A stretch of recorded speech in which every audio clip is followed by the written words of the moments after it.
Hello everyone.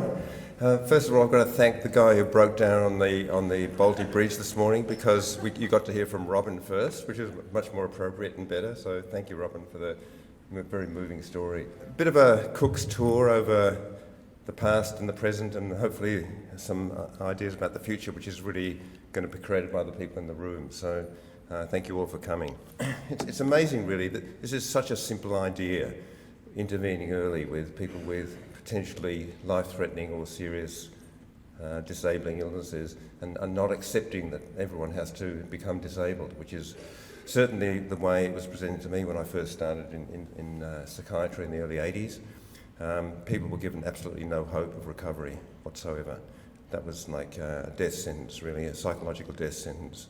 And this is very, very different. Today is very inspirational from that point of view, that we've got so much hope and optimism for people's recovery. So that's what it was like, and the whole concept of schizophrenia it was originally dementia precox, very negative thinking and 19th century thinking, really, and it's very different these days. And this is a quote from someone, a mother back in 25 years ago, more than that actually, from the UK, and it's from David Shires, that quote. He captured that one, but it was really how he felt as a father, that the services seemed to just ooze pessimism. That's what they were like, and to some extent they still are. There's still a lot of that in the public mental health sector, a failure to believe in people's ability to recover. And it's great that Joe's here. I just noticed Joe in the front row there, Joe Smith, great partner in crime of David Shires, and you'll be hearing from her in a minute. So this is actually in Asia, this from Time magazine, but this is what it was like walking into one of those units in the old mental hospitals in those days, just complete pessimism everywhere. So what we're trying to do is something very simple, intervening early, but we're trying to reduce the burden of disease, essentially, is what we're trying to do, and we can do it. We know we can do it now. We've got the data that shows that. And the only question is, can we implement it in the real world, which is what HCHEP is all about. Now, even if we had the same outcome, we still would have saved a lot of functionality and distress, and that's worth doing. That's what you see with arthritis, with all these other chronic medical illnesses. It's still a worthwhile thing to do, even if the outcome ends up being the same. But I think we've got evidence now that we can alter the course. We can bend the curve, as Tom Insel would say. We can actually improve the outcome. And maybe some people we're curing. Maybe there are some people now we're actually able to get them through that period when they're most vulnerable, and they really do actually recover. That's a big statement. We can't prove that yet, but I've certainly seen individual cases where that seems to be what's happened. And especially when we intervene in that pre-psychotic subthreshold, so-called ultra-high risk stage, we definitely see people like that. They look like they've dodged a bullet. So that's the first thing to say. We can now predict and even at least delay the onset of psychosis. We can predict it. 36% of people using the criteria that Alison Jung and I developed back in the early 90s, 36% will become psychotic according to those criteria, so we can predict it. We could predict it more accurately than that. We're trying to do that, but that's a very big step forward, and that's why it transformed the whole research field in psychosis back at that time. And we know that it's affecting not just the person and their social world, but also their brain. The brain is changing around this time. What that means is still not totally clear, but it's a dynamic situation in terms of brain functioning and structure as well. And we might be able to actually protect the brain at that time if we do not just biological interventions, but also psychosocial interventions might be protective in that way as well. And we've done a study which we'll probably hear about at some stage soon, about looking at the effect of psychosocial medication and in that very early stage on brain structure, which kind of very exciting findings going to be reported from that study. So this is Owen's slide. I hope he doesn't mind me stealing this. This is latest brain imaging findings. So it's obviously a much more optimistic situation with early intervention. Sorry, Owen. Now, in this this sub-threshold stage, there's a few possible outcomes. Some people, despite their best efforts, do actually go on and become psychotic, but they're in a very good position because they've got a good relationship with the clinicians, and there's no acute episode really. They're able to just the treatment pattern changes, but there's no drama. It's a much more a safer way of actually getting early treatment for psychosis. Other people recover, and other people just grumble on with subthreshold symptoms or other comorbidities like depression, anxiety. So several different outcomes from that risk state. And Ashley Lynn, with the PACE 400 study led by Allison and Barnaby, showed that there was a number of outcomes, but most of the young people did actually have a need for care. Something like 93% had a diagnosis of some sort during the course. So it's not the worried well, it's not people who are just at risk. They actually have a need for care, and their functioning is probably in the low 50s on the GAF scale. So it's moderate. It's moderate impairment actually. So people who say we should just exclude those patients and forget about them and wait until they become psychotic, that's really not a very responsible thing to do. Now, there's a lot of debate about this area, you're probably aware. Are there other pathways into psychosis? Well, there might be, but that's what this paper is suggesting. And other people are saying, well, actually it is more specific than we're saying. We're saying it's a little bit non-specific. There are other outcomes we've got to look at, but these American authors are saying, well, actually it is quite specific, actually. It's a very good predictor. So there's this sort of debate, there's people on one side of this debate, and then there's a bunch of other people saying somewhat different things. And then there are people in the UK, of course, who love being sceptical. They basically try to, in this paper in Psychological Medicine recently, just say we should just forget about these clinics and not have these so-called prodromal or subthreshold clinics. And very unfair article actually, but making some points that we partly agree with, but it's just too negative. This has been a very big step forward, and there's a lack of generosity in these authors actually, I think in acknowledging this progress. So anyway, I'm just trying to show you that there's still a lot of energy and debate and things that we need to work on a bit further here. And then we've got people, again from the UK, sort of saying the treatments don't really work. But this is a meta-analysis. It's actually saying that no treatment is better than any other treatment. And that's not the same thing as treatment not working, because we know from other meta-analyses that you can reduce the risk of transition to psychosis by 50% at this stage over the first year or two. Now, a range of things will do that, but the psychosocial treatments are safer, so obviously they should be the things that we use in that phase of illness. So it just depends on glass half full, glass half empty. The UK are very good at thinking about the glass half empty, but here in Australia I think we're more positive. We want to look at the glass. Sorry, Joe.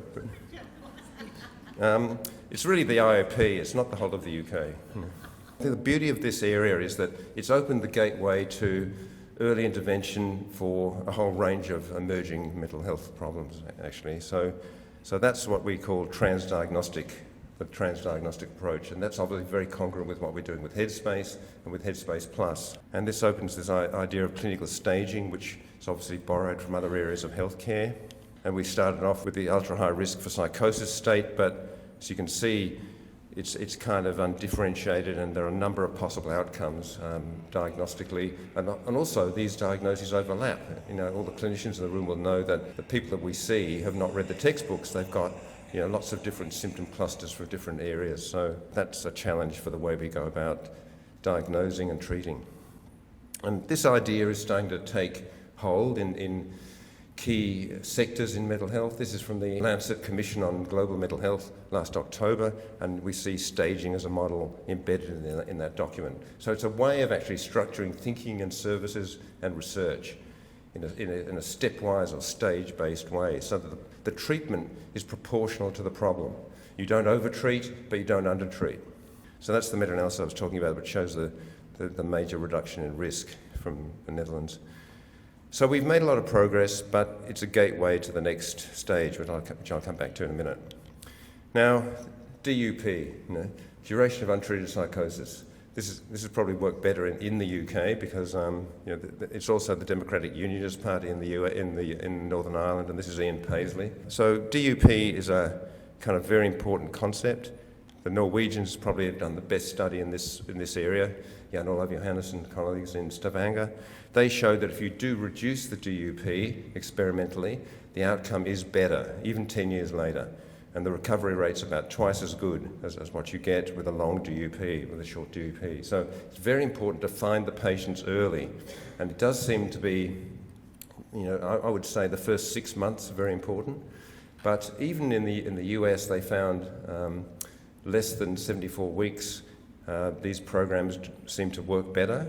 And then after that, it's kind of too late. You've missed the boat a bit in terms of getting the extra recovery. Just like in cancer, just like in other areas of healthcare, timing is everything. You've got to actually get to the person before their life has really completely fallen apart. And that's a pretty obvious thing. So this is the RAISE study from the US, which really showed that. They implemented something like HEP. It wasn't as well funded as HEP. Did actually show a better outcome, but only for the patients that had a DUP of less than 74 weeks. So all of these extra resources and extra interventions were much less effective after that time for the patients. So timing is very important. This is the meta-analysis of early psychosis programs that Christophe Carrel published in JAMA Psychiatry about a year or so ago. And this is the best evidence that we got now that these programs do actually work. I mean, we've got evidence from individual countries before, but this is the international evidence. So, and this is why Australia belatedly, has to keep investing in this, because it's the most evidence-based piece of infrastructure that we actually have. And whether we implement it right or not is another question. Now that's up to you guys. Are we doing it in a way that works in our setting? And that's always going to be a challenge. But this is the best evidence that we have from around the world. The other thing, which is very hard to do in mental health, is to scale things up. Now, there are a lot of things that work in mental health care, but they're just not delivered. I'll just give you one example. Clozapine in the US. 6% of patients in the US are on clozapine. 30% of patients with schizophrenia should be on clozapine. So there's a huge gap between what should be done in terms of evidence-based care and what isn't. CBT would be another, IPS would be another. IPS has had really good evidence for a long time, and it's just not done in most services. We do things that there isn't evidence for instead, like emergency departments. So scaling up is very important. The UK did the best job on this, so a bit of rebalancing here.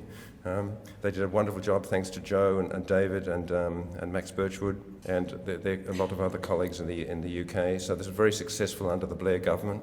Probably took a bit of a few headwinds under the Tories, but hopefully still surviving and still part of the fabric of mental health care in the UK. Denmark also. Services spreading across the whole country based on the OPUS program, not fully funded like an HEP, and it's much more linked into standard services, but it's still early intervention, and it's got pretty good evidence that it works. And of course the US, 20 years late, but still doing implementing and scaling up early intervention now. That was in 2008, 2014, 2016, and now 2018. 187 early intervention services across the US now, early psychosis services. So still dilute, but making a lot of progress. And we've got to acknowledge the work of Bob Heinsohn in the US, who's really been the incredible force behind all of this reform. So much so that we had an article in the Huffington Post which sounded like a new drug, but actually it was these early psychosis programs that were the big breakthrough in the United States. So in Australia, I mean, obviously, it's a long story. It's a narrative of what's actually happened in this country. We started back in 1984 in Royal Park Hospital in Melbourne with the first episode unit, and that gave us, and this was kind of the thinking, we wanted to, that's not actually the name of the ward, but that's what we were trying to do. We were trying to give the young people a sense of hope that they could actually recover and they were not going to have the same outcome as all the other patients that were in the hospital, because that was a very powerful message they were getting. And they were being treated the same as the patients with 20 or 30 years of illness and getting the wrong treatment. And so were the families and so was everybody. So that was the first step. Then we evolved into EPIC in 1992. Lots of different components were added in.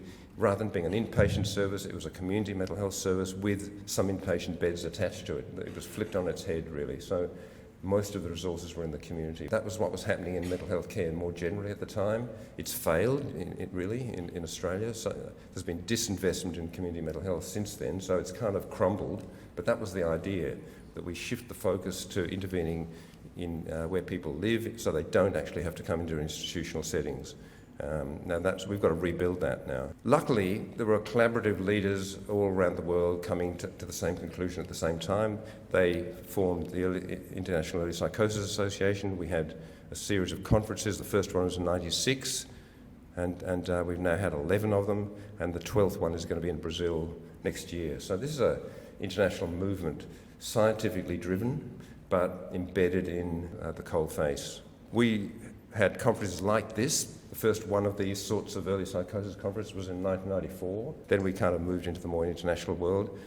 It had to be supported by, research and teaching. And this was the early psychosis project in the 90s, which is a national project. It didn't really lead to scaling up. Unlike the UK, we didn't scale up early psychosis at that time. It took us another, I would say, about 15 years or so to actually do that, but we did try at that point. We revived it in 2008, 2009, and it became one of the main recommendations for mental health reform in Australia through the National Health and Hospitals Reform Commission. And that ultimately led this report that Owen Kalaki led the writing of, model design. Basically, that was a collaborative process nationally and internationally to get the best elements.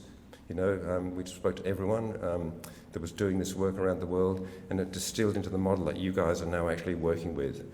So the components that you actually have came from that process that was put to the Rudd government, or the Gillard government actually, and came up with the components, and that's what we have now today. It was originally meant to be 9 centres. It's only 6, so a few were shaved by Susan Lee. I want to make her responsible for that. But we still have the 6 centres.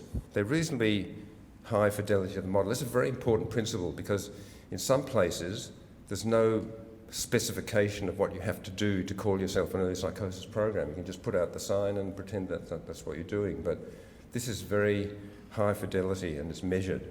And that's the way that we have to develop all services, actually, not just these ones. It's very cost effective.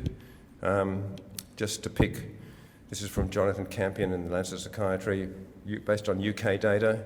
It's probably the most cost-effective thing that we actually have in mental health care. Now, whether we can actually show that in Australia, that obviously we're working on that. I think the evaluation that's going on is problematic, to be honest. It isn't actually being done in a way that these sort of studies are done, so we've got to actually, look at that.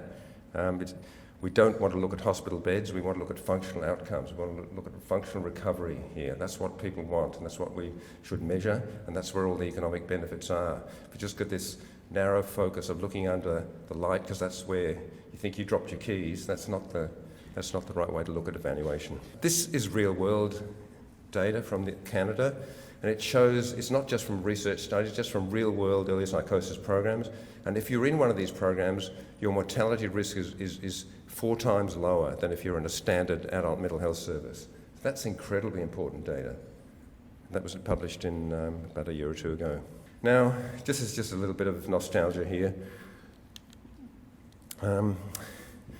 Back in 2015, 2016, the National Mental Health Commission produced this report, and that was used by Susan Lee, the health minister at the time, as an excuse to kind of close down these services, and they were going to be wound up, as many of the people in the room will remember. So then we tried everything to actually persuade them this was a terrible mistake. It was probably the least evidence-based decision they would ever consider, but she was determined to do it.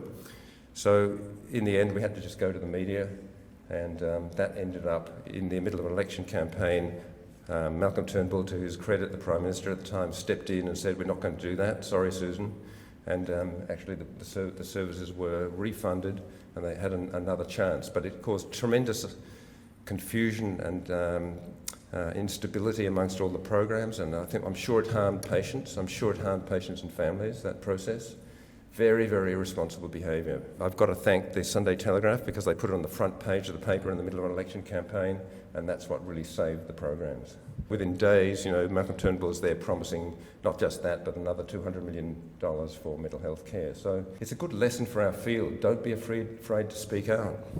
Don't curry favour with politicians all the time or with bureaucrats. Tell the truth. So here are some of the challenges that we faced with this reform. Obviously, these sort of reforms are difficult. They're still not everywhere. There are people that oppose the reforms, and some of them are, respected academics, for reasons which are less than pure. We've had a lot of problem with that from certain quarters. Another threat is the devolved commissioning that we have with PHNs. That's a threat to model fidelity, unless you have a national template or platform that's validated and that they have to adhere to in terms of service specifications. That's an issue for headspace as well. So model fidelity, if the model fidelity is not good, if you're not actually doing the home-based treatment, if you're not actually following key elements of the program, then you're going to weaken the impact of the service. Now, we don't know which elements are more important than others. That's something that hopefully the real evaluations will actually clarify. And what we've noticed as well, not just in this area, but there's often professional resistance to things that kind of are inconvenient or a little bit more effort for clinicians, but are really the things that work for patients. So we've got to work harder on those sort of issues, I think. It's not all about us as clinicians. It's about what's the best thing for the patients and their families. And that takes very motivated people, very inspired and gifted people to do that. And that's what we need in all areas of healthcare or mental health care. There are other issues as well. And obviously political will is crucial, mobilising that to get these things done. So evidence, we've got the evidence. We've got more evidence than any other area of psychiatry for early psychosis intervention. But it's not sufficient to actually get full implementation. So how do we realise the full potential? I think if we widen this clinical high risk, ultra high risk channel, like we're doing with headspace, linking with headspace allows a lot more of those young people to come in. Rather than coming through a narrow channel, they're coming in through a wider channel. We're seeing that at Orygen. If we reduce DUP to a few weeks instead of months or even a year or two, that will make a big difference. Identifying early treatment resistance. If people are not getting better in the first few months, that's a massive red light. They're looking down the barrel, those patients. So this is why you have to do a lot more for those patients. Not wait for 4 years before you think about clozapine or CBT or other sorts of more intensive things, but pick it up early. So stage-specific care, holistic care, the physical health revolution that's happening, a broader view, the vocational, the recovery idea, which this is all about today, home-based treatment in the community, assertive community treatment, not just sitting in the office. It might be more comfortable doing that, but a lot of the patients, it doesn't work for them. And longer tenure, that's obviously a research question. How long these services, how long should they be funded for? Is it 2 years, is it 5 years? Is it more flexible? Online platforms, which Mario Alvarez has been working on especially. That's a very key new feature. What's next? And we've got a challenge here. We've got great evidence for this area of research, but there's lots of other conditions with complex needs. And so what do? Do we dilute the early psychosis funding and try to cover more areas, or do we try to argue for more to actually build on this sort of model but include other diagnostic spectra? And that's what we think we should do. And Ashok Mallow, one of the Canadian pioneers of early psychosis, has pulled things together in this paper which describes this evolution that we've certainly gone through in Australia and Canada as well. I think they're going through the same evolution, maybe in other countries too. But moving from a proof of concept around psychosis to a transdiagnostic approach. And these are the countries that are actually sort of moving in this direction. I mentioned Canada especially, but I would say Denmark and Netherlands are particularly developed there too, and hopefully some parts of the UK as well. And that means the youth mental health perspective, really, focusing on any young person that's struggling with distress or functional impairment or other issues. Just if you want to capture early psychosis, you put it in a stigma-free environment like that, so the young people will seek help. And if they are developing psychotic symptoms or psychotic illnesses, then it'll be a much less stigmatised way to do it, and you're actually capturing other outcomes as well. What we've been trying to do politically recently is get more support for the complex level of care. So Headspace has been very successful in providing access to young people, but 40% of the young people coming into a Headspace centre have got complex mental health conditions. Some of them have got psychosis, some of them have got complex mood disorders, borderline features, substance use, and eating disorders, those sorts of more serious problems, potentially serious, that need a team-based approach, need more intensive care, longer-term care. So we want to build on the back of the Headspace platform something we call Headspace Plus, and that's been the big advocacy effort for us in the last 6 months or so, working with Headspace and working with other colleagues. And again, the Sunday Telegraph has been a great ally in that. They've run a mini campaign for us in the last few weeks, and we actually did some Galaxy polling. That's one of the polling organisations here in Australia, Ipsos Galaxy. No, actually it's YouGov Galaxy. And we surveyed 1,869 people across the whole country, and we found that they were very supportive of youth mental health as a focus in an election priority. And they didn't think that the current system was really fit for purpose. They knew that if you've got a significant problem, you're probably not going to get access to expert care still. This is on Sunday, a couple of days ago. We were successful in gaining support from one side of politics, from the Labor Party, who have agreed to fund 4 of these Headspace Plus clusters as a stepping stone to the next phase of reform. Now, the challenge for early psychosis is, how do we fit in the HYEP concept with this Headspace Plus concept? How do we redesign so we don't lose the stream of care around early psychosis? And we're dealing with this at Orygen as well. How do we actually sustain all of the evidence-based expertise that we have in psychosis within this kind of transdiagnostic framework? And I don't know the answer to that yet. I think that's something we've got to work out together. But we need enough money to do it, and we don't want to just blancmange out all the expertise that we've got in psychosis. We want to build on that, not disperse it. So I think that's the challenge. But I think we got a massive shot in the arm for this next wave of reform on Sunday. There's the Labor Party launch, and just acknowledge Jason Trethown, the CEO of Headspace, and Ian Hickey, who are very supportive. And that's Deborah O'Neill, who's the relevant shadow minister in the middle. And of course, Bill Shorten there, the Labor leader. Now, we are also, because we've always been bipartisan on these issues, we are trying to get the coalition to support this too. The coalition's been quite good on youth mental health, and it has been a bipartisan issue. So we're trying to get equal commitments on both sides of politics, and there's another 2 weeks to go. But this is the sort of thing that we have to do, not just do the work, collect the evidence. We've got to actually change, and the best allies in that are the families and the young people, and they've been extremely good. So just to finish, Headspace Plus, transdiagnostic staging approach. How do we deal with streaming? How do we actually get the next wave of evidence? So, we want this to be sustainable, so scientific evidence is very important. So building in clinical research into these platforms is really crucial. Clinical trial networks, clinical registries, new treatments, novel therapies, biological and psychosocial.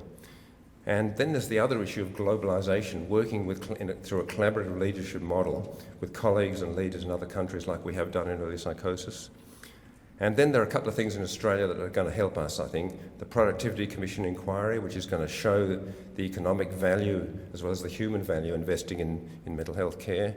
And in Victoria here, the Royal Commission, which is going to hopefully come up with solutions for the kind of collapse of the general public mental health system in this state, which is happening in other states too, obviously. But the state governments have really done a very bad job in mental health care, and they've recognised it. So we've got a chance to really go forward now. But we've got to come forward with new ways of doing things, not just the same old. Okay, I'll stop there. Thanks very much, John.